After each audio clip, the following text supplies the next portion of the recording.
A friend of mine, John Milius, actually was a huge fan of Kurosawa's. And so whenever the film was showing, he'd say, "Oh, you got to come and see this. You got to come and see this." I saw it with Seven Samurai, and after that, I was completely hooked. I said, this is really good. My favorite of all time is really Seven Samurai. Then maybe Yojimbo, and then Akuru, and maybe Hidden Fortress. It's hard to really appreciate the true genius of Kurosawa, I think, until you've seen a few of the films, and then you've been able to see other films at the same time and be able to realize his visual style, just the quality of the images, goes a long way to telling the story and setting the mood. And you're not going to find really a lot of filmmakers that have the facile quality with the medium that Kurosawa had. Boy, do I have a surprise for you.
Well, greetings, everyone. Hope everybody out there is doing great, having a great Tuesday. Welcome to Talk Hard. I am Pops, and let's get to it. We are going to talk about another great movie tonight, possibly and arguably one of the greatest foreign films of all time, and definitely one of the most influential. So, hope you guys are all out there having a great week. And what an amazing panel. Let's kick it off here.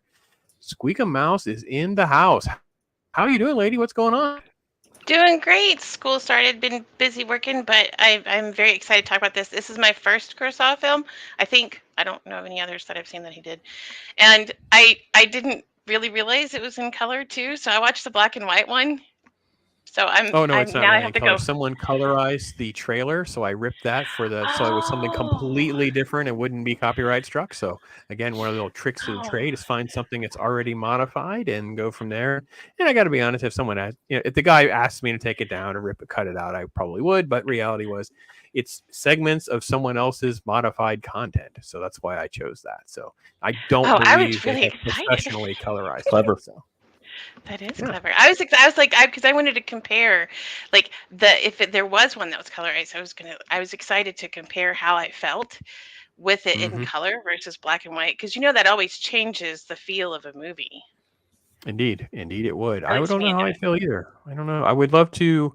It would be the kind of thing I hope they would do like a Fathom release for it, so I could go and have a theatrical experience and really soak it up in a theater and see how I felt. But I'm pretty happy with it being a black and white only, and but I'm all about modified content. So, for instance, like our song is sort of like the best I can get of an AC/DC song that is not copyright claimed all the time. So it's sort of an AC/DC modified song. That's why I use for a theme song, because AC/DC would be, kind of thunderstruck, but Talk Hard would be our theme song if we had one. So that's as close as we get. So there you go. Ironcaster, my brother, how are things? Oh, things go very well, my friend. It has been a long day. I am thankfully home now, and it's a chance to kind of talk about a movie I've been oddly looking forward to. A lot of crazy weather out there, but no, we are good. Well, you're a year older and another movie down on the you've watched list. I don't think you had seen this either. No, this is one of those ones that is sort of held up as one of the essential films that most film critics would probably most film buffs would probably put on their list as something that deserves to have been seen, because this is such a influential film. Yeah, it's hard to believe it has been 70 years. Like this was a crazy one for me when I saw it pop up on the annual list, and then when Loki dropped it, I'm like, well, that's already on my to-do list. So I'll be more than happy to bump that to the front of the line since Ironcaster hadn't seen it. Little did I know, SQUEEKA hadn't seen it either. So, and you guys out there in chat, you guys can tell us what you think about this movie.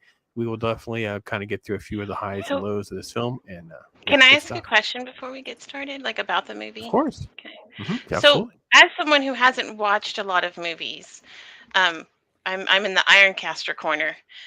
What exactly makes this influential? Because I mean, if you haven't watched a lot of movies, you don't know what influence it has on other movies, because you just don't have the exposure to them. So when y'all say it's extremely influential, what exactly did it influence? Well, so the most blatant example would be a Western. That was a very, very popular. I think someone, Slasher Fred mentions it in comments here in a second. That's a 1960. It's a famous Western led by Yul Brynner. It's called The Magnificent Seven. And it's pretty much a Western version of this. It's like we have bandits that are going to attack a small town. Let's go get some guns for hire. And then there's kind of like the tragic turn of events that, kind of anti-film. Like it's not the Hollywood cliche right off into the sunset stuff, right? It's a lot of tragedy and loss, and it really held that up very, very strong. So that's probably the biggest example in Hollywood lore. But even it's even as simple as like Bug's Life. Bug's Life is basically, we have the grasshoppers that are coming into town to steal all of our resources. Let's go out and find some bandits to defend us. And even though it turned out to be a bunch of circus performers, it's pretty much the essence of the same thing. But as I chose the George Lucas clip on purpose, it was George, among others, who are talking about the incredible influence of the filmmaking. Now that also gets more into the look and the feel of things, the shots, the shadows. Again, looking with the 1950s. I mean, this is crazy. SQUEEKA to think it's like 70 years ago. It's long before, like some people's parents were even born, let alone seeing it in a theater or anything like that. So it has those type of roots that kind of runs deep and wide into like Hollywood history.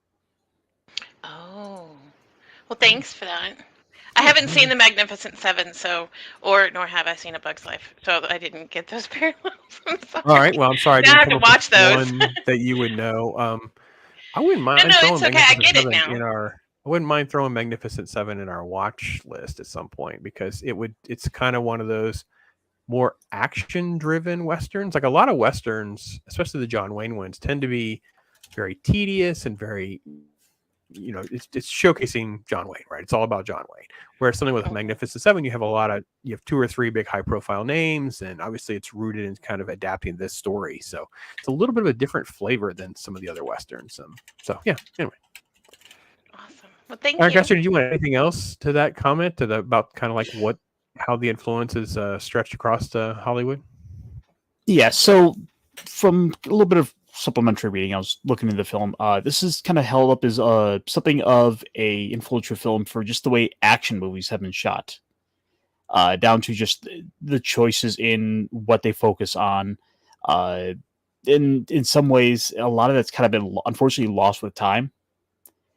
But that's one of the things about this movie that makes it stand out, is that this got people to really stop and think about action movies as a genre. Yeah, and for its time, that's very groundbreaking. I think it's one of those things too. We'll hear a statement like that. It doesn't necessarily click for us, but again, mid 50s into early 60s, it's sort of like, what do you mean action? Now, at the same time, you have James Bond coming into the fray in 1960. So it's sort of like you have 2 or 3 pieces of art and the style to the genre that's a little bit different than sort of maybe a Hitchcock action film, which is more dramatic and just has an action sequence in it. Whereas a film like this has got this hour-long buildup of characters, then it lays out everything for the audience, and then just kind of just goes crazy on you. So yeah. We'll say hey to this wonderful chat. The Polar Bear, he is out there. Hail to you and all you other readers. I appreciate seeing you out there, brother. Thank you so much. And yes, I do that every month. So YouTube gives me memberships to give away. So I'll be more than happy to do that and throw those out there for folks. Andy Masterson, James, Sequential Treasures, Angry Canadian, Shield Wall, and Toasty. So great to have you as members, or have you back as members if you were members before. But yeah, check out the stuff over there on the old channel. Appreciate you. DJ Ronnie G's in the house. Thank you, man. Be able to see you here soon. Join us as well. This workday has hereby been terminated. They let me go home early to beat the unexpected storm. Oh, all right. Well, it's good to get a little chance to see a little bit. Actually wrote that in the chat for the Terminator stream. Realize this is an area in the future. Well, yeah, no, I'm sorry. Those are out of order. I did not have a chance to click back over and reorder them. So I apologize for having Terminator first, but I just got that one sort of scheduled today. So it's at the top of the list. Yeah. No height in the Seven Samurai. Could be. Chris Persia, great to see you, brother. Hope you're doing well. Hail to the triumvirate of Talking Hard, and hail to Squeaky Mouse. Well, we are now. I don't know. You're gonna have to come up with some sort of now quad thing there, Chris. You're gonna come up with something with 4 people in it. So fantastic. Yeah, I don't know. Something quartet of. I don't know. Quirk. I don't know. Maybe I don't know. It sounds like a Sharkcaster thing if I ever heard of one. So. I wonder if Seven Samurai was an inspiration to Star Wars. Indeed it was. Indeed it was. I mean, I actually had someone who did not believe me, and I said, well, how many main characters are there? And they went down the whole C-3PO and R2, Luke, Obi-Wan, Leia, Vader, Chewbacca, and Han Solo. And they do kind of have some different quirks and elements that do parallel the sort of like the archetypes, but not quite as literal as something like Magnificent Seven. But there's something to be said to have different characters that kind of come into play and move the story. Yeah. So definitely, so hence the reason I chose the George Lucas clip. So, hey Jacob, great to see you, brother. Yeah, very much a great one for sure. So, Penny, great to see you, lady. Thanks for being here with us tonight. Appreciate you. I think what makes foreign films the latter become American remakes is how a different scenario than the American version. Okay, yeah. I mean, different and culture. I mean, there's so many elements that factor into this for sure. I don't know if you've ever seen it, but the Asian movies from the 50s. This is Rashomon, which is kind of a courtroom drama, but without the court. Oh, no, I've not seen that one. Don't know much about that one. That sounds cool. A samurai telling of a Western. Indeed, he did say that indeed. So he personally loved to watch this one, indeed. And it came full circle at the made. Yeah, for sure. One of the most famous foreign movies was La Femme Nikita. Yep, turned into a great To Point or No Return. And that's kind of been remade as well into sort of like different, sort of like that sort of like action type piece of the action genre as well. Fab 4. Oh, it's been done. I don't know. Does that make? I don't know. See, Ironcaster is not Ringo. I don't know what to say. It's kind of weird. The Tetrad of Talking Hard. Ooh, look at Squeeka. I like that. That's. What do you think, Chris? I'm a math nerd. That's pretty good. It's pretty good. The Talk Hard Tetrad. Shield Wall. Great to see you, my friend. Can't stay to watch live. Great movie. Later. Hey, thanks. All right, so let's just do generic high-level first impressions. Squeeka, what was your sort of like a high-level first? I mean, obviously, we get her kind of locked in to come in this week. We give her like a 3-hour black and white Japanese epic from 70 years ago. It wasn't necessarily the most commercially easy to digest film that you would give someone. So I don't know, what were your thoughts? Well, it wasn't that bad. I like Japanese anime, and I always watch it subtitled. And I love Chinese dramas, and I always watch those subtitled. So to me, this was like a step back in history. And I know it's not Chinese. I'm just saying, like, for the intense what I'm about to say. Like, it was a step back in the history of because one of the things I love about Chinese dramas is their costumes and just the drama behind the time period and things like that. So to see how things were during this particular period of history and just the costumes, the realism of it, how they interacted with one another, it actually was a really awesome movie. I almost said banger like the kids do. Like, it was really. Hey, you're like, we know you're hip with the kids. Next thing you know, you're the one that's throwing down. But bust out with a bra. I'm sorry. But it wasn't. Squeeka's brat, people. I don't want to say. I know it's I mean, it did. The intermission threw me for a loop because I was like, "What's going on here?" And I was like, "Can I fast forward this part?" Yeah, there was because it didn't subtitle that for you, right? Because I know my version doesn't. My version doesn't say intermission. It did. Oh, yours did. Mine did not. It did for like a second, and then it was gone, and so then it was just the text. Okay. I was like, "What's going on here?" And then I backed it up a little to where the intermission started, and I actually saw the intermission word, and I was like, "Oh, I should have paid attention to that part." But I mean, I loved it. I loved the costumes. I loved the just watching like just the difference in how they dressed versus what they were doing. The difference in the farmers, like all around. Even for 3 hours, it wasn't that bad. I It loved it. didn't feel tedious, right? Because it's an hour long of Mm-mm. like massive amounts of character development, which I think is what is happening. Like people who might be bored by this or don't give a black white movies their due. It's like if you could just step back enough to understand the reason they do this is because you end up caring about all of these random characters. I mean, there's so many people. I don't even know. I mean, there's sort of a main character that the lead samurai per se, but it's not. It's not as though you don't care about the other ones too. I don't know. It's a very tricky thing to get over to normies, in my opinion. So, Yeah, I think it is vastly different Alex, what than about the you, man? movies today. Oh, for sure, for sure. I guess what about you, man? It was sort of like a visceral, sort of like first response kind of thing for you.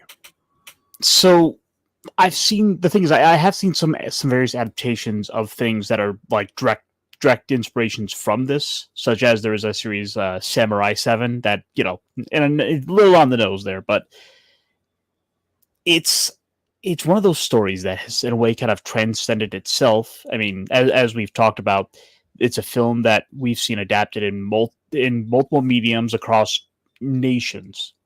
This is a story that has ultimately kind of spoken to the heart and the soul of humanity.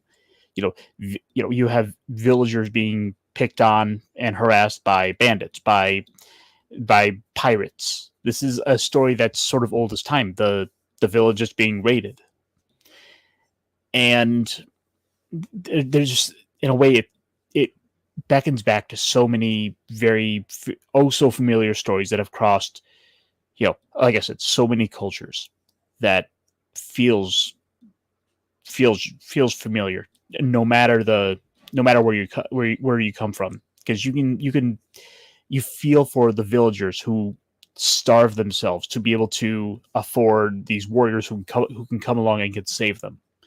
You feel for the samurai here, who in many ways are tied in by their own honor, by their own pride, who turn around and show that respect to them by taking on the job for the pay that they sacrificed to put them in this place in the first place. They're willing to put themselves on the line and do what must be done. I like the fact that they sell other samurais on the fact that they may not live through this. Like, it just seems like it's something that's almost unorthodox to do in modern cinema. We don't see this very often, but it's like, it wasn't like, hey, we got this cool gig to do. There's no line. It's like, yeah, we're doing this we might get some food, no money, no prestige, and we probably will die. I'm like, oh, Well, to this and day, that wasn't always there strikes me. that one guy that was just like, I'm just happy to be like working with you? Like, wasn't one of them like a friend that he had re-encountered, and he's like, I'm just here to hang out with you. Like that was all he wanted. Yeah. Yeah, he was an old friend, like a lieutenant or something, right? Isn't that Shikoroji? I think is how you would say his name. Shichiroji. So I do want to go back and watch it a second time, believe it or not, even though it's 3 hours, just because with all of like the information that Ironcaster sent, and like to better analyze it, because I really want to get into their personalities and what they're doing and why. Like I thought that was magical. Yeah, that's one of the neat things with this film is that each one of these samurai feels like a more fleshed out character. Each one has that one thing that makes them unique. You don't have it with someone who's just also there to pad the numbers out. We've got actually let me pull this image back up here, because we get a good look at so many of them. We have the great swordsman here. We have I believe this is the lieutenant friend who's there to be happy to be along with his friend. Mm-hmm. I loved him. Mm-hmm. He was the one that too was like, hey, talk about your things. Like he was the cheerful one, right? Like the cheer up, the talker one. Yep. I believe wasn't he also the archer, or was that the other one? Because unfortunately, two of them I kind of did mix up a little bit. Well, I don't think it was him. I think it was the one that's kind of behind the main guy, if I remember right. You might be right. Yeah, the archer is Gorabai, and he would be I think the one on his right shoulder. right there. Okay. Isn't he? Yeah, the one that's covered. I think that's the archer. And then, of And course, then- we have my personal favorite of the lot, which is Kikuchiyo. He's so cute. Oh my gosh. He's just crazy, isn't he? It's just so much fun. And then he has like one But of the he's best so scenes, though. sincere. Yeah, but he has that great scene where he comes in with the armor and then he kind of turns it all on its head and says, you know, you samurai are to blame. And it was like, wow, the crazy sort of like comic relief drunk guy, obnoxious guy is given like this big, heavy-handed, you know, humble the samurai kind of moment. Oh, so good. I just love that sequence for sure. It's not even that one scene. He does this like 2 other times as well. Like there's 3 times where he will put you in tears as you really feel the plight of all the weight of the scene, where they have the death of one of the samurai, and when everyone is sad and mourning, he's the one who runs and grabs the banner to hoist it up high above the village as though it is their castle there to protect. You know, we will not let his death be in vain. We are going to fight on. He's the one who is able to single-handedly raise morale when all the villagers are just in tears mourning, afraid that everything is lost. We've already lost even before they've even really come in. Go ahead, sorry. Oh, I'll say we also have that heart-wrenching moment at the windmill at the water wheel, where he goes in and he's got the infant in his arms and he's crying, saying, "This is me." Yeah. Well, and then there's the smaller moment. Like you see his passion for the farmers. Like when he gets angry for them, you know, and he'll walk away or he'll be upset. Like he gets angry for them because he's been there. He knows it, and it's just I just loved how passionate he was about things. Yeah, let's just appreciate this man for a moment, because he's the emotional heart of the film. Yeah, he keeps us so connected to the task and the plight of the people pretty much throughout the film. Obviously, the big climax as well. You know, it's this guy that, you know, easily could be the buffoon character and everyone's going to dismiss character, but instead it's like over and over again. He's this very complex, emotional, driven of the samurai. Very different than some of the others that are so much quieter and stoic, or some have very few lines.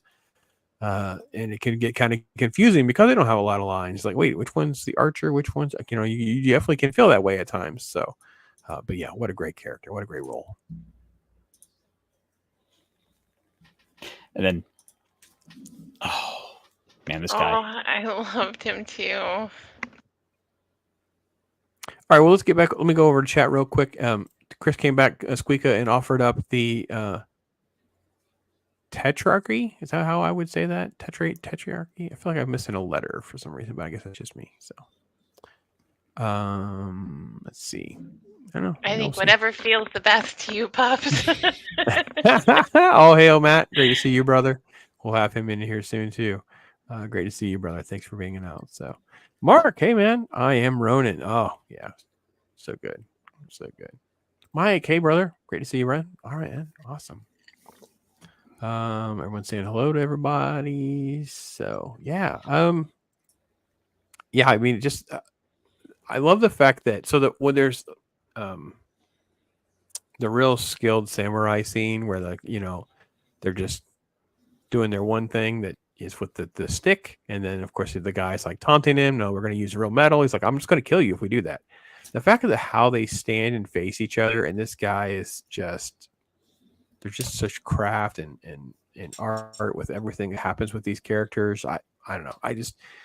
I'm always amazed at how I want to say pulled in you get with a movie like this. That's so well done, and that's why I get so defensive whenever people are giving high scores to things that are so subpar. Like it's just what I mean. I feel like I'm watching Obi-Wan face off against some noob. I'm watching, just these great characters and just a mastery of I feel like I'm one of those spectators in the back. I feel like there's a crowd that I'm watching, and then I'm with the other crowd on the other side of the camera that we're all over here watching the same thing. You know what I mean? It's kind of how I feel when I watch a scene like this. Yeah, Go ahead. there's a moment where, not really knowing who the ultimate cast is going to be, where coming into this fresh, I'm wondering, at first I'm thinking that the big boastful man is guys you want it coming out on top, but as the scene goes out, you start to realize, oh, they're setting up this man for this ultimate reveal that he's the man of few words, who's doesn't have to go out and boast and tell and say much about himself, because he's already confident in his skill. He doesn't have to tell the world that he's great. He knows he already is. What were you gonna say, Squeeka? I was saying him versus what is it?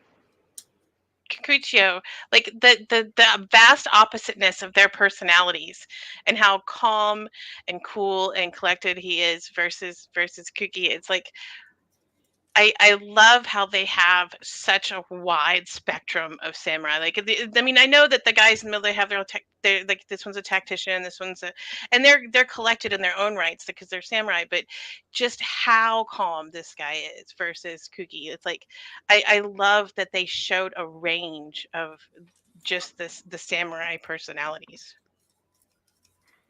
Yeah, it is one of those characters where you feel like all the other samurai know this guy is like the best swordsman among them. Like, you know what I mean? He's just this quiet genius with a sword. So with that, let's bring in our own genius. Let's bring in our own samurai. There he is. Loki, my brother. What's going on? What is up? Good afternoon, gentlemen. Sorry for my tardiness. Let's see. Let's get our reshuffling. We got Ironcaster where he belongs. There he goes. No, wait. No, how come we keep putting you on the bottom, Ironcaster? I don't understand. There we go. That'll work. Okay. How you doing, Loki? What's going on, brother? Just trying to shuffle everything and get here in time. We understand. Well, I'll tell you what. We're having a good time talking about this movie. It is a classic indeed. And with that, let's give a little credit here. AC, member for 14 months. Awesome movie. Toshiro Mifune, I guess that's how you say his name, is a legend. Hail Talk Hard. Yes, indeed. Hail to you. And yes, he is a goat, man. He's so good. This movie is so good. I was just enjoying life as I watched it again today. It's just, so good. One of the best parts of the movie here too. I'm glad I made it just in time. This is one of my favorite parts of the movie. He's like, "You ain't faster than me. I'm gonna beat your ass." And that ain't gonna happen. Yeah, this is one of those scenes that just because of how great this film is, so many people have been inspired by so many elements of it, and this is one of those scenes that we've seen emulated so many times. We got the quick talking, arrogant guy, young guy who's gonna pump his chest and talk about how great he is. Like I make lightning look slow. And he's going up against the old dog who knows that he doesn't have anything to prove. That's right. And I love how what Squeeka said is so true, that it creates such a contrast with like the different samurais, not only on their skill sets, but on how many lines they have, how they hold themselves, just everything. And we get pieces along the way. Like guys, we get this hour-long build-up. We get to be introduced to all these different characters. So you, the audience, knows, oh man, this is a guy who doesn't say a lot, but man, you don't want to be on the other end of that sword when it comes out, because holy cow, is he amazing. So riveting. Yeah, this is a classic image for sure. Classic image. Loki is one of those. Loki, who was your favorite character in this? Oh, that's a good question. There's so many good characters in this.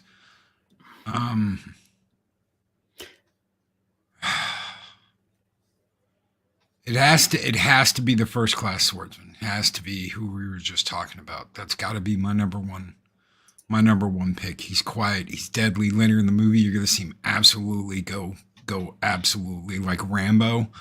He goes out, he comes back, not a sound, not a word, not a shot, and He's got like a collection of rifles later, and they're like, "What did you do?" Oh, well, I went out and I took care of business. So yeah, it's got to be him.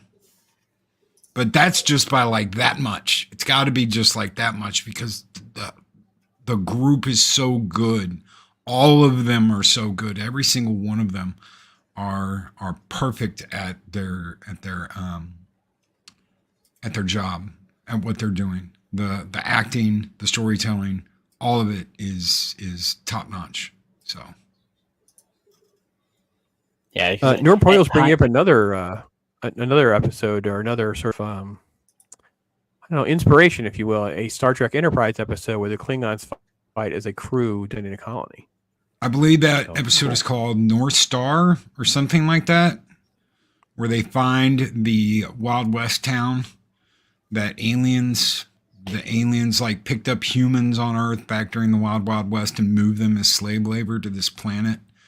And they rebelled, took over, and it's like the Wild West, except in the future. Yes. Don't fight a war by yourself. What a great line. Yes, indeed. Yeah, Shimura is fantastic. But yeah, I think I'm with you, Loki. I think Kyuzo, I think is how you say Kyuzo. Yeah, how you say his name? Kyuzo? One of, if not my favorite, but definitely one of my 2 or 3 favorites for sure. Liked it.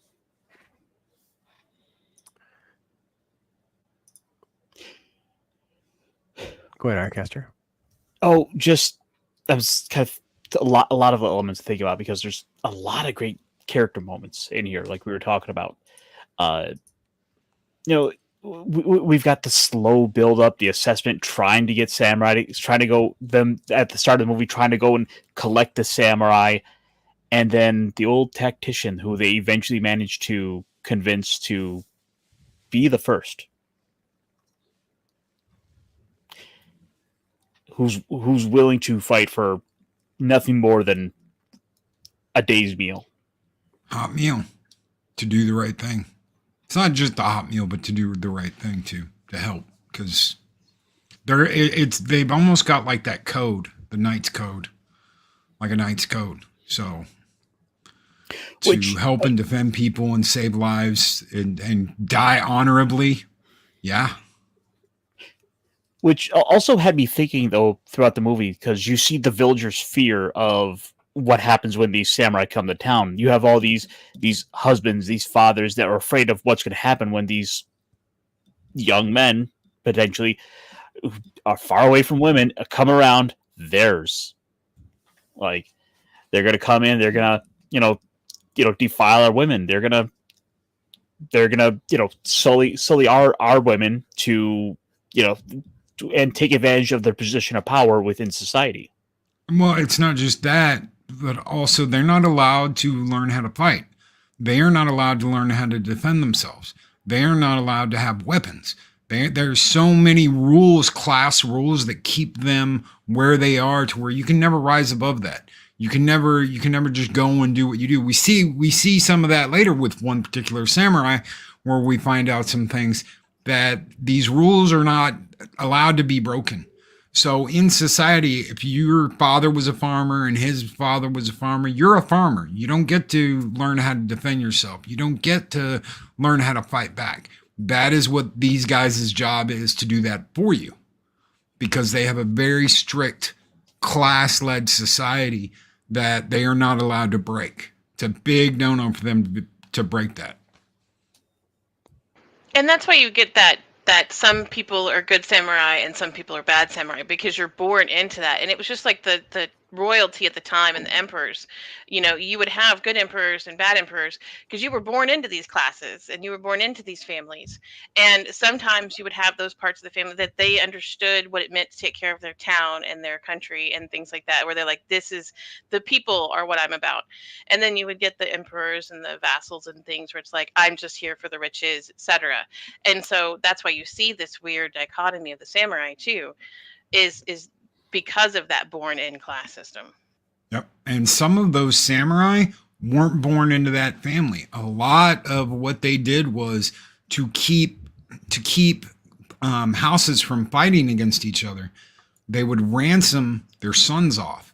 So if you had two families, one family would get one son, the other family would get the other son. They would train them and they would treat them like their own. But if the other house broke the rules, they'd kill them, because that's basically their hostage to keep them from screwing each other over. I want to go back to that scene Ironcaster was mentioning too, because I love the fact that it's like the granddad in the village who basically tells them, you're worried about what these people might do to your daughter. And he has this great line about, your head is on the block and you're worried about your whiskers, right? You're worried about this frivolous thing that no one cares about when you're literally facing death at the door. Like, it's such a powerful metaphor for 2024, man. I was I watched this scene today and it seemed like I heard that line. I just in my brain just kept going down the rabbit hole of how many things people are all bent out of shape for in facing yet much more serious issues than what they're upset about. It was just so ahead of its time. What a great line. Yeah, for sure.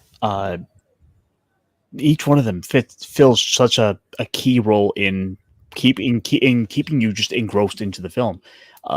We have the young man here who's barely a man himself, who's got these ideas of what it means to be a samurai in his head, that he's trying to find a master to learn under. But the old Ronin is someone who's sees this idea of constant war and fighting is in many ways almost not worth it. He's the reluctant man who's doesn't want to have to keep fighting, but that's his lot in life. He's the one who's going to go in and try to rescue who's going to go in and rescue babies from kidnappers.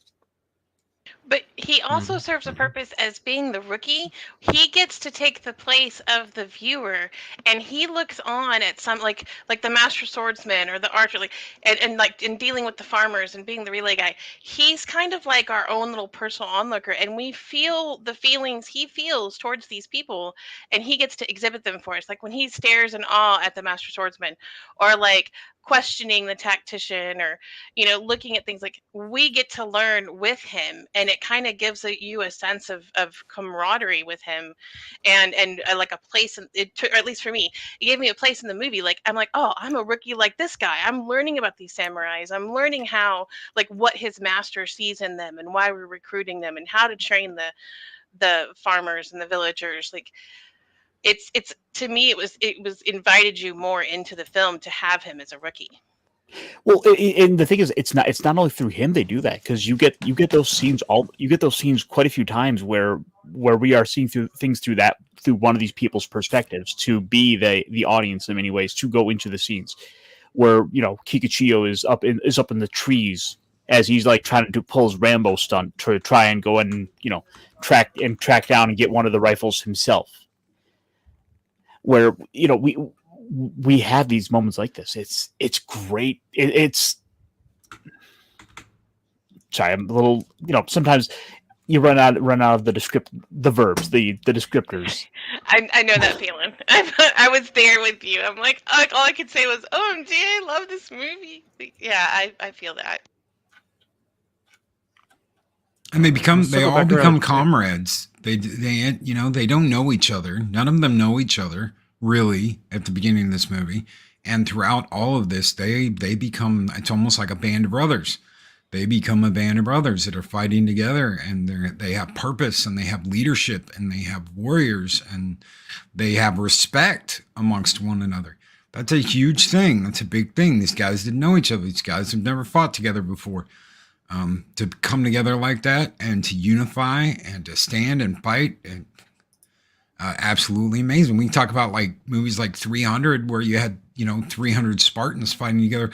All those guys knew each other. They'd been around each other all their lives. They'd grown up together. These guys haven't. They don't know a lick about each other at the beginning of this movie, and for them to come together like this and fight together and work together, it's a big deal. That is a huge deal.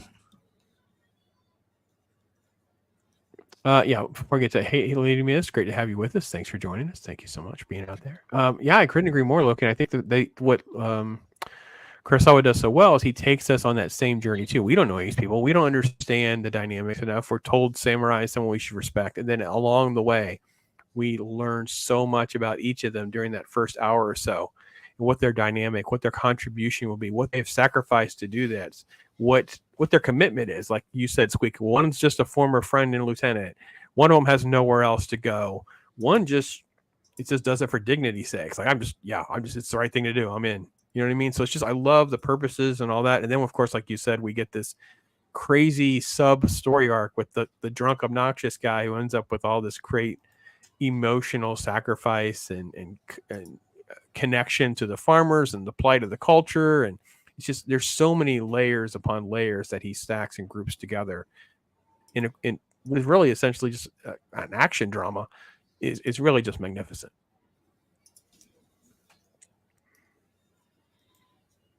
I feel like Kanbei, that was the leader, right? Hold on, let me go back. The leader, the guy that started all the recruiting. I feel like when he did that test at the beginning, where to check who was a samurai or not with the stick, like I feel like when the Kuki, I cannot say his whole name, but whenever when he got hit, and he was telling the rookie, hey, if they're a real samurai, they don't let it happen.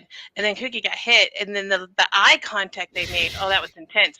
But I think he knew at that moment that he wasn't born a samurai. Yeah, that's good. That's good. Nerporio said, yeah, the movie builds to a conclusion, a masterclass. Everything feels earned. I love how they teach the farmers to fight what's there. It's a shame the samurai were the ones that truly lost. Yeah, it's so tragic, right? And it's so good. 4 of the samurai don't make it, and the farmers truly don't appreciate the loss, and they just move on. Yeah. I will say, too, that I think this is something that's very common in a lot of the Indian films. So Indian films center around a lot of, like, it's kind of weird because in hindsight, I'm kind of a hypocrite because I kind of was dogging some of the films because I didn't really have this great connection to it. I think it's because Kurosawa takes so long in this film. But a lot of the Indian films, one of my criticisms would be like, it's just over like land property, or it would be just over some small stakes issue. And they end up having to try to teach the tribe how to defend themselves. There's usually like 1 or 2 leaders or 1 or 2 individuals, but this one's just, I don't know. Like you said, Nerpoyo, the payoff is just there. You have so much connection to so many characters. It's truly great. Epic. You know, one of the things I didn't quite I was surprised to find out with this movie when in getting into it, just almost an entire hour of the movie is the village, is the fight. It is this constant back and forth with the bandits who keep coming in, attacking. They have to keep holding them at bay. As you get to see just constant action. This, like, you're in there for this entire time. You're feeling the tension the entire time. It's always lingering. Well, he does such a good job of using that map to kind of let the audience be clued in on what all the different dynamics are. He's basically telling you, the audience, this is what the battles are going to be. And then they have like the scorecard, right, Loki, where he's like checking people off. Like, we had 40, we're like checking them off. We 2, 3. That part I think is just so brilliantly done because you at home are so connected to those sort of 2 elements for sure. Oh, I got to the point where I was counting them with them. I was like, I was keeping a tally of how many. But I love the map. That was the coolest part. Yeah. Once I started watching the movie, I realized, someone has had to have like gone and detailed this village out. Like, this is something that someone has gone and just because of all the attention to detail they made with this movie, like, they built a village for the sake of this movie, and there was so much consideration gone into this film for the layout, how everything looks, to be able to get the great payoff this has. Kurosawa mapped out the family tree, right, of the village. He like mapped out like who all the people were. He did like a little family tree of who all the extras were and stuff like that. So he knew where they'd be. Yeah. I was just gonna say that's what all the best do, isn't that? That's what Tolkien did. They go in and they go deep, as they say. They go deep and they think of everything. They think of every aspect, every story, every life. down to the most minute detail, because it's their story to tell. Okay, so it was Kyuzo, the master swordsman, Kanbei, the tactician, Kikuchiyo, the farmer samurai, Katayama was the archer, Hashida is the cheerful samurai, and Okamoto is the disciple. Oh yeah, and there was Hachi is the one who does the wood cutting. Shichiroji? He's the wood cutting one, and that is such a great Yeah. scene as well. Talk about a great metaphor. Oh, I love that sequence too. Such a great metaphor for like just do one little task a million times and master it, and then go to the next task and go to the next task. And I came from this sort of school. I'm like, oh, that is a brilliant, brilliant metaphor in all of this. I'd have to say he's my favorite. I think the other thing too, I wanted to ask your guys' thoughts. I watched this movie, and again, I've seen this movie probably about a dozen times, probably over the course of my life. And now, in hindsight, I really wish I'd referenced this movie more into like, why on earth doesn't like Walking Dead and Jericho and some of these other survival shows? There's not a single person in the room that's seen Seven Samurai to come up with like survival techniques, because this film was very advanced for 70 years ago of like how to actually come up with survival techniques. It makes me it just lowered my respect for some of these shows tremendously. Well, they have no respect for this. They have no respect for this kind of storytelling. This is the kind of storytelling they want to get rid of because they can't measure up, period. But why? This was so gripping. I mean, it's black and white. It's 3 hours long. And I mean, I was on the edge of my seat the entire time. This was so amazing. Well, it's their fight against the hero's journey and the way things used to be done. They don't like it. I think the metaphor of and the lesson of sacrifice and just selflessness and all that, it's sort of beyond them. I don't know. I don't get a sense from more recent Hollywood stories that's the common thing. That's not the common thing. Like, even look at Maverick. Like, Maverick says, I did this, and he's mad at the kid. Like, I did this for you. I sacrificed myself for you. Why are you doing this? So like, it was even in that movie that you have that element, and that's what breaks through. That's what we connect with. This film shows that the root of that in so many ways, where you have like all these different samurais and even some of the villagers too. I have to be honest, I really, rewatching it today, I try to pay a little better attention to some of the villagers that I may not have kind of given their due. Like I said, the granddad, I think it was his little nickname, right? His name is Gasaku. He's the one with the whole whiskers comment.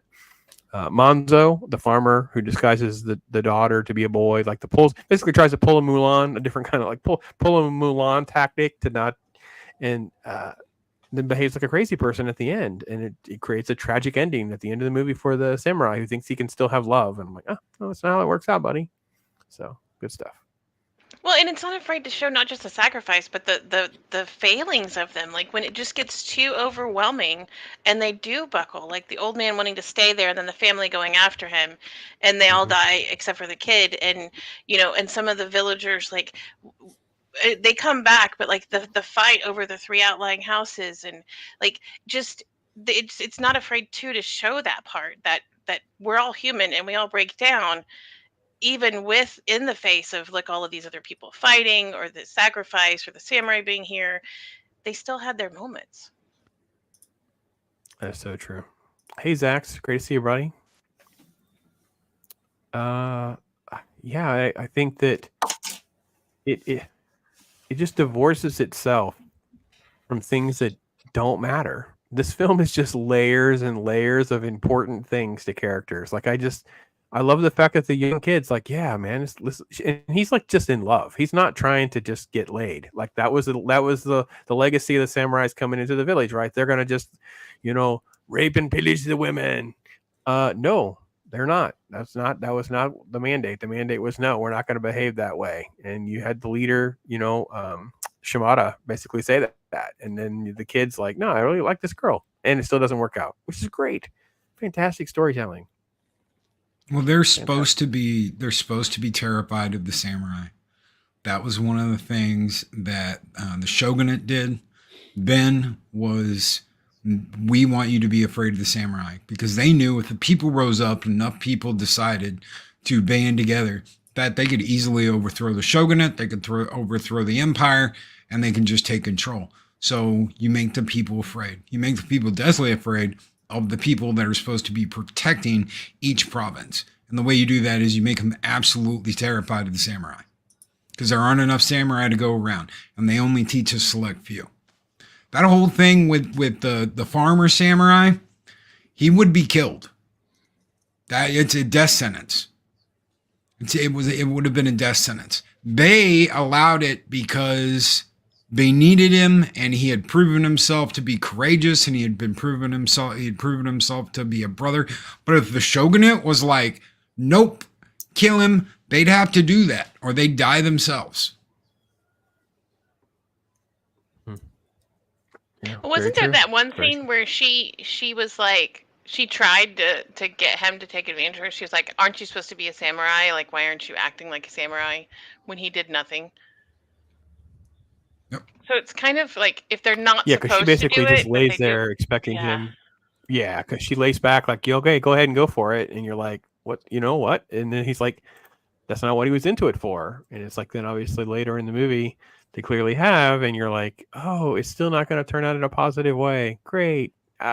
Painful, hard to watch. I loved it. It is great. And it's perfect. Hollywood doesn't know what to do with that sequence. Hollywood, it's toxic masculinity. It's I don't know. It's just a mess. Well, I think it was Right, trying to and- teach the code that Loki was talking about. Like, you could pillage and be afraid of them, but there was no end game. Like, they were not supposed to stay forever together, but they did need to be afraid of them. Like, hey, this, pillaging is what we do. Marrying is not. And I mean, the thing is that this is not the ending of this film. I mean, there's so much with this film that the Hollywood system, especially today, would not have been down with. Like the fact that this is like a 3.5 hour movie. Like, actually, maybe they might have been okay with that one. But like, there's a lot of elements, like the fact that the fact that the apprentice and the villager lady didn't get together in the end. Like that, Hollywood isn't down with the sort of kind of bittersweet and kind of depressing note. Like they have to have a very upbeat and chipper like ending. Like they want people to leave the theater feeling happy, and that's not what you. That's just unfortunately not the reality of things. It's not everything gets to be all right in the end. I cried buckets at the end. I'm not I gonna. told you would. I didn't think it was gonna go. I was like, they were doing great. This is. I was a little sad, a little bit here and there. I'm like, this is okay. This is not okay. This is not okay. Yeah, I tell about when we get that final shot. Yeah. Mm-hmm. Mm-hmm. Yeah, it's Oh, brutal. So you're gonna make me cry again. Oh. And then there's this shot, and then the little guy walks off, and then it's just two of them, and oh. Yeah, we'll back it out a little bit. In the end, the villagers get back to work. And the question is, why did they do what they did? Because it was the right thing to do. Did it change anything at the end of the day? Maybe for a little bit, but they went right back to their lives, and they went right back to doing things the way they used to be. And in the end, they may have saved some lives for a while, but nothing's changed. They lay down their lives to protect the innocent. And even if the innocent didn't like them, even if the innocent was fearful of them, even if the innocent weren't sure whether they were there to rape and pillage and do all the things that they thought they were going to do, they gave their lives. And for a short time, that made a difference. And that was worth it. To die with honor, and to die with dignity, and to die on your feet and not on your knees. That's a big thing for them. So. Well, I think too, and I may be wrong about this. This may be just from the animes or whatever, but I think too, like during the time, even like if samurais did something, like the people would be so grateful because there was that indentured, ideology of them that like if these guys were to come back to this village, they would be offered free food. Like they would Oh, yeah. be hosted and things like that. So it's not just free food for this time. Like they actually did get something out of it long run if they came back. But because they would remember them and they'd be forever grateful. Yes, this would be a safe haven for them if anything ever happened. You're absolutely right. Yeah, but I like the fact that it's tragic, right? I mean, part of the beauty of the film is, like you said, Ironcaster, it's not some Hollywood cliche ending. It's tragic, it's dark, it's muddy mess. I mean, 4 of the 7 perish. The one guy thought he could have love, doesn't have love. And the old guy, they just, all right, we're just going to get our sandals on and just start walking to the next sort of adventure, I guess. You know what I mean? It's sort of, okay. Yeah. So, yeah, great stuff, though. Just, oh, man. If you guys in chat, any of you not seen this movie? Let us know who has not seen this movie. So, well, for anyone out there who has not seen this movie, you guys are in luck because there is a 4K cut of this movie making its ways in theaters. So be on the lookout for that. And this is one that I might have to go and try catch in theaters as well. The website is called 7samurai.film. well, DJ Ronnie G, telling you, man, you got a chance to earmark this one. Epic. I don't know. So I got to put on my film critic hat. Loki and I have this debate about film critic versus like rewatchability. Like it's this. We should probably do a book. We should like rank the top 200 movies, and then we should do the top 200 rewatchable movies, and how the lists are not the same like at all. And then would probably be the fairest. That would probably be. Maybe we should just two. So it's the 500 best movies of all time, but it's like 250 or like critically evaluated, and then 250 for rewatchability. And this is like critically one of probably like my top 10 best movies of all time, but the rewatchability can get tedious and it's not for everyone. But I'm telling you what, it is magnificent, and I think you love it, especially if you have a critical eye and you can really appreciate characters. And again, like SQUEEKA was saying, you don't mind black and white, you don't mind, So yeah, fantastic. This isn't a movie. There's a shirt. That, I put a link in the chat for a shirt, by the way, a shirt that has that on the front. It's so great.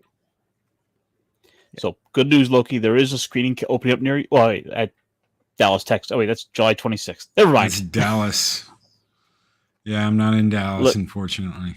Look, I forget that like Texas is like the size of Europe or whatever. So it's I don't know. probably I'd fit go to 2 of Dallas for them. this, but it's past time for that. Yeah, we all kinds of screenings popped up all around. Some of these have already started. Some of these are coming up. Just kind of be on the lookout. Yeah, I'm excited, man. I think it's great. Hopefully get more people to see it. It's all I care for. So I want to get into one little bit of trivia.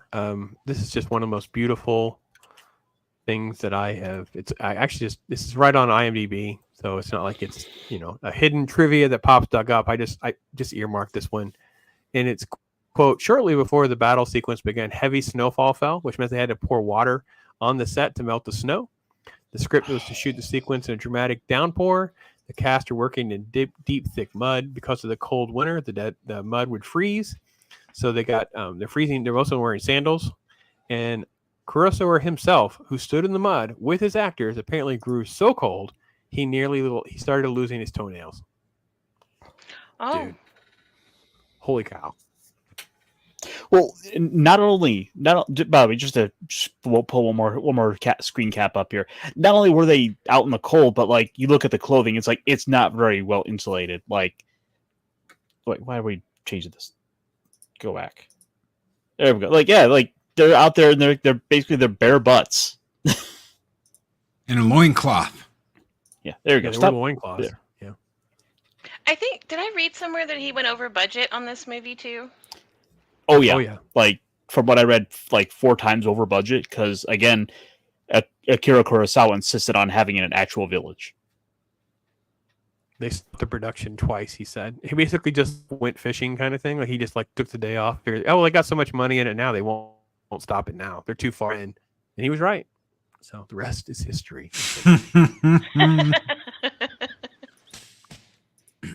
But that's a boss move, isn't it? Like you're over budget, like they stop the production. They're over budget, stop the production. It's like, yeah, they'll figure it out. Want to go fishing? Let's go fishing, Pops, while we wait on them to approve the budget again. I gotta glue my toenails back on before my wife finds out that I lost them at work. Loki. Hold on, let me get my loincloth. I'm in. Woohoo!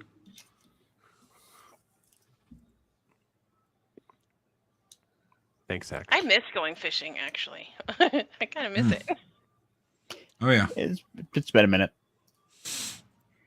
Where are the black ones? Yeah, that would be. So that is that. Oh, I didn't it's black mention. and white. I mean, I just wanted to make sure that I did clarify, SQUEEKA, for you in particular. When we talk about Magnificent Seven, we are talking about the 1960 version, not this remake that has Denzel Washington as the lead cowboy. It's so absurd and distracting. Like, I don't get it. Like, oh, dear Lord. So, just so we're clear. see, now I need to watch the Magnificent Seven. If It's got to be the one with Yul Brenner. Yeah, the I 1960 love Yul one. Brynner. He's mentioned in a chess song. Have That's a deep That's all cut I right know there. of Yul Brynner. Okay, SQUEEKA. Remember this: when you watch the Magnificent Seven with Yul Brenner, you have to watch a movie after that called Westworld. yes. Westworld. Is that the one with all the water? Nope. No, That's that was a Waterworld. TV series. Don't ever watch that movie. Yeah, don't. Well, the super long 3-hour director cut is a lot better. Waterworld. Not worth. It's not worth. Yes, it is. dealing with that. Westworld. Yeah. What? This sounds like it sounds like something we'll be watching on Talk Hard in the not too near future. The super Megan? cut, the Yeah, 3-hour we'll- long one. We'll figure out how to deal with this. We'll just hang in there, SQUEEKA. We have so much on your resume. We have so much on your It's on the to-do list as it is. list. You won't have time to just go off on these rabbit holes like you used to. I'm sorry, mouse holes like you used to. Sorry. I'm just excited. I like this was. I would have honestly never really watched this movie otherwise, because it's not like I go movie hunting or or anything like that. I pretty much stick to my Chinese dramas and animes, and that's about where I'm at. And then whatever I watch on YouTube. But y'all on YouTube, not like crazy other stuff. But like now that I'm working again, my nights are filled with like watching Loki's replays, watching like all the replays, so many things. But so I'm enjoying the fact that this is an amazing movie, and I'm so glad to have been exposed to it and been told, for real, sit down and watch this. And why have I not watched this? I mean, I'm older than this movie. Why have I not seen this? It's one of these movies that's a really good barometer for reminding oneself of sort of especially with modern films, quality. I think I was 11 when I saw this movie for the first time, and I'd been going like sword crazy. It was like, oh, I want a samurai sword, I want a ninja sword, I want this, I want that, all this stuff. And I started remembering movies I had seen earlier when I was a kid. And there was one where I was like, hey, Dad, what's the movie with the sword that, it's like magic when they're fighting? He goes, what do you mean? I was like, sparks and stuff. And he cuts off that guy's head and magic comes out. And he goes, oh, Highlander. I'm like, yeah. And so I kept asking about sword movies, and we were at Hollywood Video. And I was like, what's a good, sword movie with samurai? And he goes, Seven Samurai. And I was like, is that like that one movie with the 7 cowboys? He goes, this movie with the 7 cowboys is based on this movie. I was like, oh. And I had to read it, and I hated it. I hated it. I had to read the movie, and I hated it. But after that, I was like, okay, I'm going to start giving movies with subtitles more of a chance, because that was a badass movie. Yeah, I said, I purposely did the George Lucas clip on the intro because it was George mentioning this movie in one of these interviews that he did that got me down the Kurosawa rabbit hole to see those 3 or 4. And just got them at the old VHS place that was at the corner. I don't even know the name of the place. I know there was a donut place next to it because we'd get donuts too. That's all I remember from that. But that was how I watched it for the first time. Can I ask you, how can so many directors, writers, people dreaming about making something like this take this movie as a base and just run with it and do absolutely wonders with it? And then someone like Zack Snyder clearly completely rips off this movie, and it comes out like a complete total garbage can on fire. Like someone just threw a whole bunch of garbage in a can, poured kerosene on it, lit that sumbitch up, and is like, I have made fire. Because that's what Zack Snyder did when he copied it. He copied the Seven Samurai? Oh, yeah. The Rebel Moon is a straight up, like, we just copied Seven Samurai. Well, that's largely because he's making copies of copies.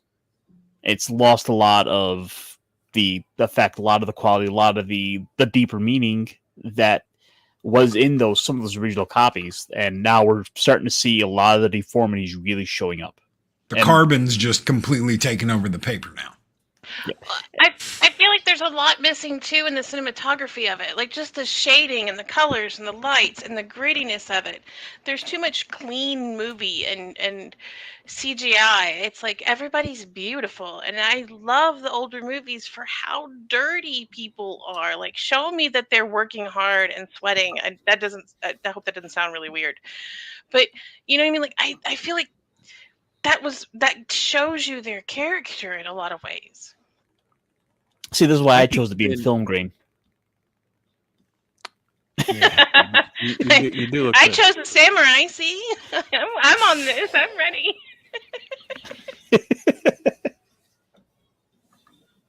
I think even whenever I can go back to when Quentin Tarantino would talk about making Reservoir Dogs, and he'd lay the camera on the floor, and and the studio was freaking out.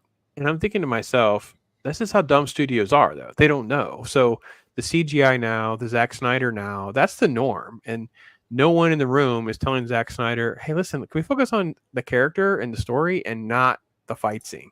Like, the fight scene will just naturally work itself. Actually, you should just write so-and-so fights so-and-so. And then you hire people to take care of that fight scene. Stop putting your mental brain into that fight scene. And that's the problem. He's the wrong person for the job, in my opinion. That's how I feel about it. Right. Well, I mean, one of the nice things is when Kurosawa did action in this movie, you're seeing the focus go to the victims of that, the people that are slain, that are cast aside. Where your heroes aren't your heroes, who your victors aren't the ones who are being the focus. It's the people who've lost. Yeah. And you don't have to have extraordinary action, and that's the other thing too. Is it's sort of like I did a short on from our Halloween conversation. Loki was accurately pointed out how it become like the precursor for slasher films to just go for more and more and more and more blood and gore. And I feel like that's where we're at with Hollywood, with action and stunts and whatever. It's like they see John Wick and all they want to do is make John Wick in the next sci-fi movie, and it's like, well, that doesn't work because no one cares about your hollow, empty, generic character. We don't care. They can do stunts. So this movie's all about character. So they just happen to be samurai. Yep. And I love the death scenes in this movie where they would all yell, "Oh!" I love that every one of them made like a slow kind of yell fall. I was like, that's wonderful. Zach said something just a second ago. The sterile films are sterile now. Look at how they are made. Look at what happens when they're not. Does anybody remember that Tom Cruise rant where he was telling that guy, I will completely destroy you, I will ruin your life, because they were under the COOF restrictions on set and they had to do everything a certain way, and if you shut this film down, I will ruin your life, I'll go after your family, and he's just going on this giant rant about how he's going to completely destroy this guy's life if he messes up this movie because he doesn't want to follow the rules. Of course it's sterile. Look how they're making them. Look at what they're doing. Look at the way. Look at the mask crap. Look at all of it. Look at the CG. Look at the rooms that have the surround walls, that it's all fake and it's all BS. Of course it's sterile. They can't make them in any other way now. Don't they have AI writing them now? Too? They have AI writing them too. That's absolutely right. I wonder if I could put Seven Samurai's script in AI and have it remake a sequel. How bad it would be, what it would look like. It'd be interesting. I bet it's worse than Zack Snyder. There's I bet I'm sorry, maybe the other way around. I bet Zack Snyder's is worse than the AI version. That's what I mean. Well, I think the big question is going to be which AI is going to go through. Because if this goes through the Google AI, they're going to make sure they're all like we check every single race and every single box. We're going to make sure we have the black paraplegic gay hero who, of course, is going to be the brave and stunning one who survives to the very end. Doesn't have to actually sacrifice anything. It lends itself to a great parody of woke culture, the DEI, the 7 DEI. You know what I mean? Like The woke it's just such a great 12. parody of how bad they are. I want a girl samurai that hooks up with a farmer. Look up Claude 2, the Claude 2 on anthropic.com. Is this a Google friendly? I don't know. Yes. I have a sticker right here in front of me. It's safe. It is a story AI that you can work with. There's all kinds of crazy stuff. But I would say it's doing it, and it's the Claude 2. There's like a 3.5 version and a 4 and all other kinds of crap. But it's the Claude 2 you want. And it actually has some interesting, it goes off in directions that you weren't even it's like, okay, Loki and Pops collaborate on a book. It gives you detail on what the book is, what's in the book, how the book was written, and you're just like, wow, all I put in was Loki doesn't know anything about me, doesn't know anything about Pops. Loki and Pops make a book, and it comes up with all kinds of crap. And you're just like, it went off in directions that you would have never guessed. And as long as you're not doing the cheapo free version, it will remember. So you could be like 100 verses in and mention something that you did, 50 verses ago, and the damn thing remembers exactly what you did before and incorporates what you're doing now with what you did before. It's absolutely nuts. So I should put my book in there and let it finish it for me? Is that what you're Pretty saying? much, yeah. Just put it in there and let it finish it for you. Finish my book. But SQUEEKA, we already have that book. It's called If You Give a Mouse a Cookie. Sure, but I didn't write that one.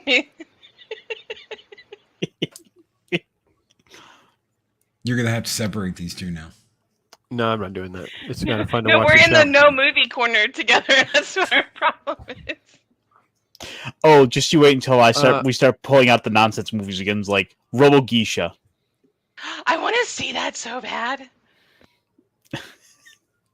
Yeah, that was in our Pops. our private thread, folks. For those of you in comments, you don't know what we're talking about. Yeah, he drops these things in there. We're looking. I both just Ironcaster. Every once in a while, he throws a good one in. He threw in Vampire Hunter D the other day, and I was like, that's the first anime I ever watched. Hell yeah. Yeah, they made it right to the list.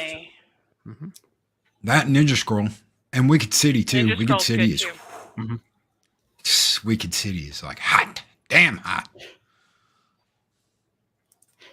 Yeah, I would have been tempted to say let's do Ninja Scroll, but knowing the subject matter, they're like, no, we kind of can't do that one. Yeah, like Ninja It'd be fun Scroll, too, but Akira, those were all my first two. Vampire Hunter. Wicked City's just as bad, if not maybe a little bit worse than Ninja Scroll. If you guys have never seen Wicked City, have any of you seen Wicked City? Anybody? Yes. Oh, SQUEEKA has, and she knows what I'm talking about. Yes, I mean, in anime I've got down. I've got some old school anime a lot of people haven't seen, but it's the other movies. Like I said, I don't have those. Well, I'm glad we were able to introduce this film to SQUEEKA and Ironcaster. I feel like my work here is done. I feel like it's good. It's all downhill. We're good now. This was a great 101 episode. Here we go. We do 100, and then we come back with this one. Oh, so good. It's I feel so good about it. Yes. Final thoughts, Ironcaster? I was just thinking, I get to go update. I was just thinking, I get to go update my 1,001 movies list. I get to check this one off the list. I think I'm now up to 110. No, this is effectively the quintessential samurai movie. That if you're gonna watch just one samurai film, this is the one. Yeah, it's it's just glorious. I would love to hear from more folks. I hope we hear back from DJ Ronnie G when you see it, and some of the other folks that may not have seen it. Give it a whirl. Let us know. Give us comments. Give us your thoughts. Favorite characters. Favorite moments.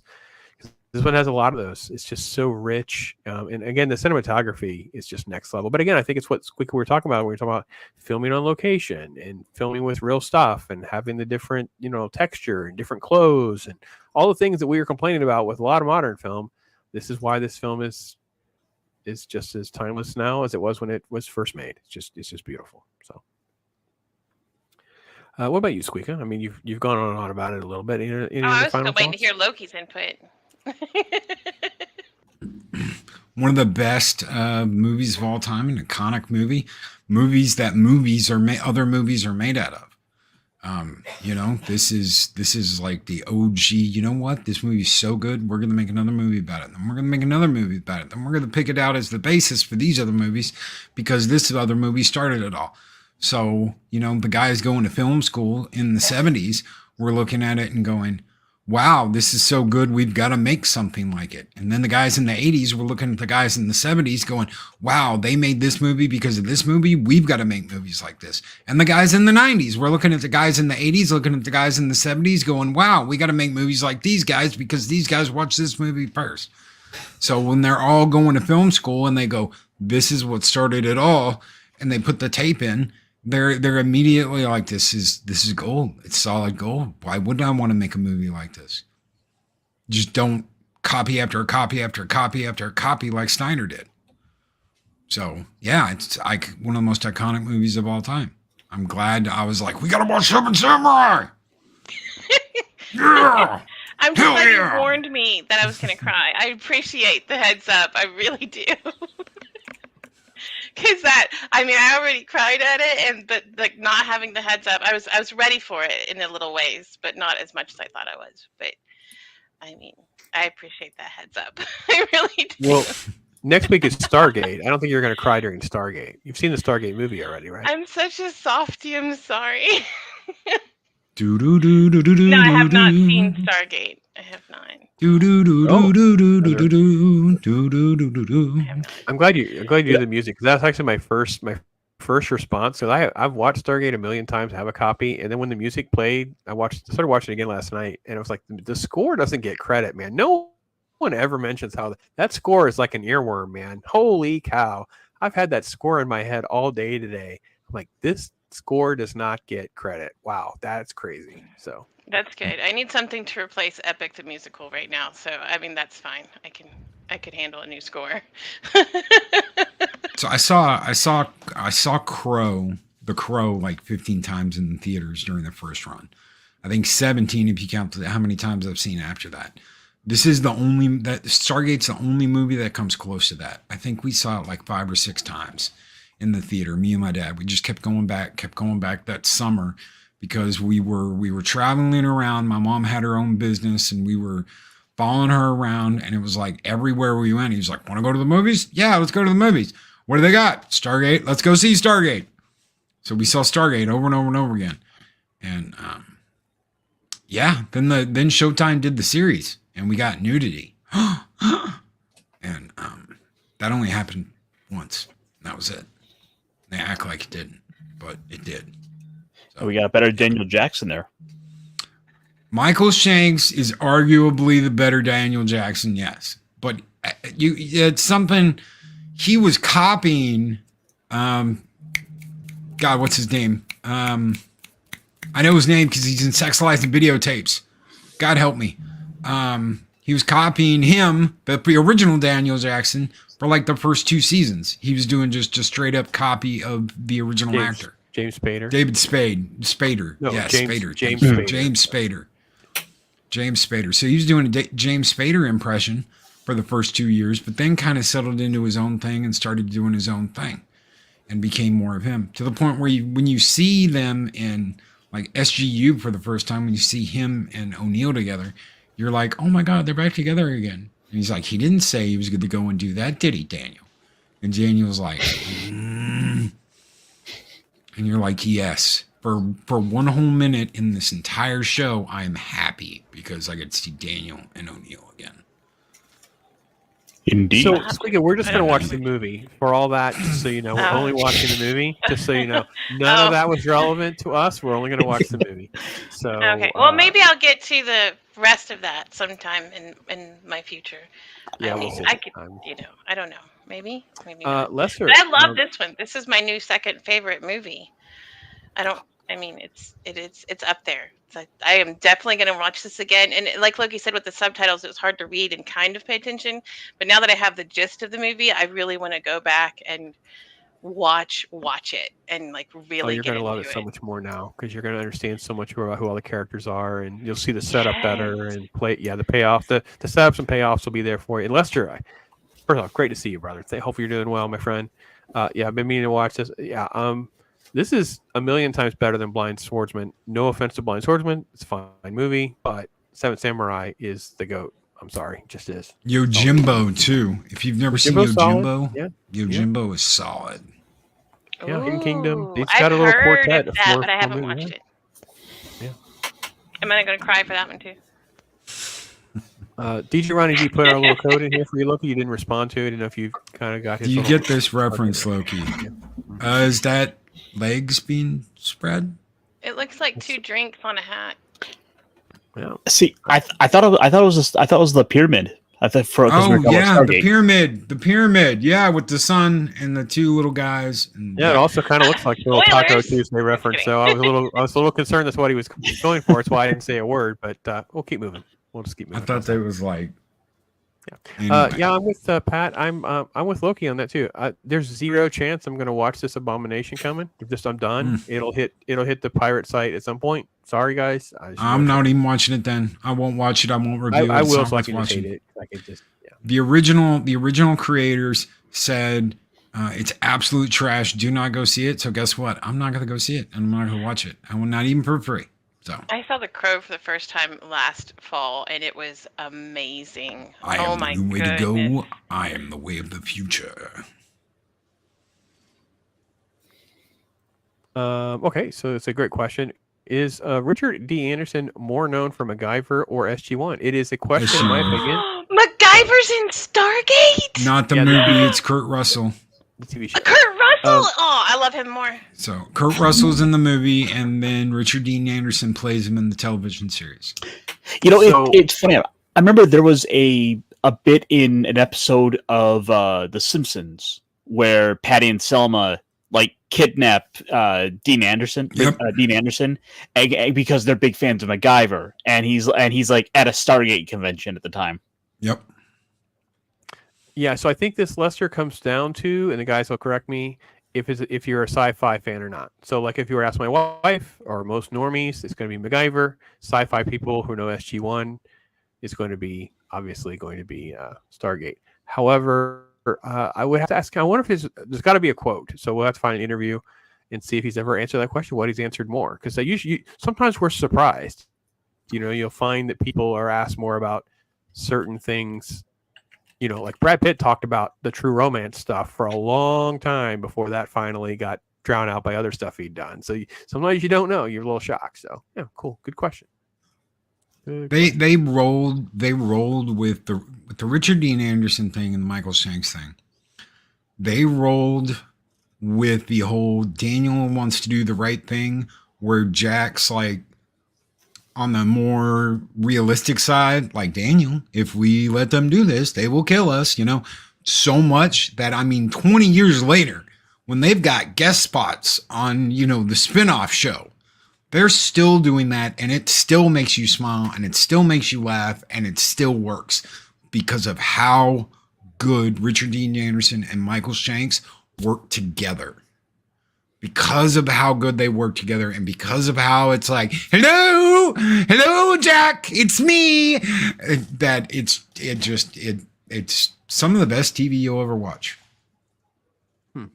Very cool. Pat's going to go against my theory. He's saying MacGyver over sci-fi, being a sci-fi fan. My theory may not be 100%. I'm okay. I'm willing to take a 98%. Pat, you're always an outlier, to be perfectly honest. So yeah, it's always going to be Stargate for me. Yeah, that makes sense. Question is, what do you got in Stargate without MacGyver? No. This is 2% chance. No, Just because of the TV presence, TV, primetime TV, pulling in normies, pulling in old ladies. Yeah, no, they're 100% MacGyver. Yeah, it's just how TV works too. I mean, it's just how it is. I would have to go back to who else was up for the role or see what a producer might have said at the time, but I would almost guarantee that this is the kind of stuff that goes in their equations. Just how it works. It just, so. All right, so let's head out the door. Ironcaster, my friend, T-shirt tonight. Full bore of Ironcaster schedule this week. What's the plan? So a little bit I'll be on with T-shirt for our little Tuesday with Geeks, where I think we're kind of catch up with a little bit of like, what he did a no again. So the new players, long story short, the new players handbook is out there. Some people are doing some previews of it, and WotC's decided to start copyright claiming people's videos as they are reviewing a book that they've now sold. That's awesome. Oh my god. I mean, at least they didn't send in the Pinkertons this time, which happened about this time last year. Isn't that the same as like the YouTube Pinkertons? I mean, let's be honest. You can't even talk about it. YouTube Pinkertons is great. What a great reference. Yes. Like, oh, WotC. I don't know why anybody has anything to do with any of these companies anymore. I don't. I really don't. At this point, it's literally like, what hijinks are you going to get into this week? But no, my channel Monday nights, Backpit Chat, where we're talking about all the fun, like big robot stuff, tokusatsu, all that good stuff. Because let's be honest, like, how much do you want to like hate on? How much of your time do you want to spend hating on these companies? It's fun, but I want to talk about some stuff I like. Yeah, I'm with you there. What about you, Squeaker? You got anything coming up? What's going on? Got a couple, like 16 appearances? Wait, what? No. Squeaka's like this on the way to her next stream. No, I'm actually doing. I'm trying to. I kind of want to do more, but I'm kind of on the fence still. But I'm going to be on Romans for a hot minute Thursday for his birthday celebration thing, and then I don't know other than next Tuesday.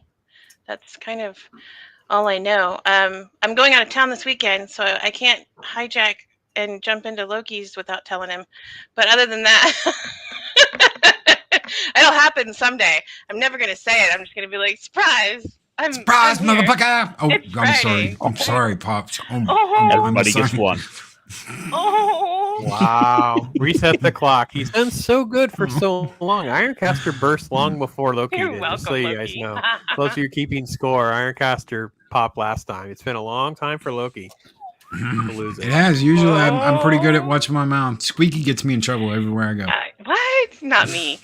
So, I mean, I do have an invite to Loki's show on Fridays, so I may try to start popping in there more now that my schedule's kind of calming down as far as being out of town and stuff. I'll be out of town this weekend. Other than that, just Thursday on Romans, and then as many Tuesdays as y'all let me hang out. That's about all I've got. Well, so you've seen the far. calendar. We're booking out. We're well into September by now. We got stuff lined up. So, yeah, good stuff. We're starting to delve into end October. As long as Loki warns me that I'm going to cry, I'm down for it.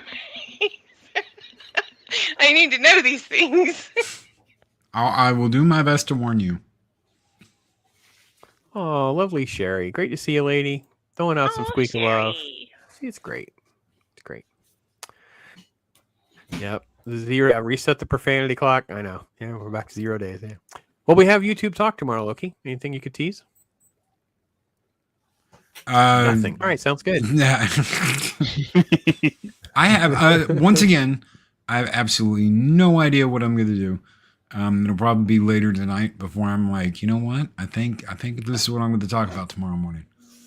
So I don't know. We'll see. I'll have to figure it out. I don't have anything for the rest of the night. So my day is finally done. My watch is over. My watch is ended for today. So yay. All right. Fun Well, times. folks, hopefully I haven't roboted too much. The weather has stopped raining at the moment. The wind is still going, rain is still going, which is very strange post-hurricane, but we have had that. So, but the show went off. Hopefully you guys have had a good time. Thanks for all of you. Thanks for the wonderful panel. All of you in chat, all you members that are out there. You make all this worth doing. We can't thank you enough. And it just warms my heart to be with you guys. So until next week, we'll be doing Stargate with DJ Ronnie G in the house. It'll be super cool to have him with us. And here we go. So you guys take care. Be blessed. Talk hard. Till next time. Let's do let's do our typical. We got a new outro. Let's do that.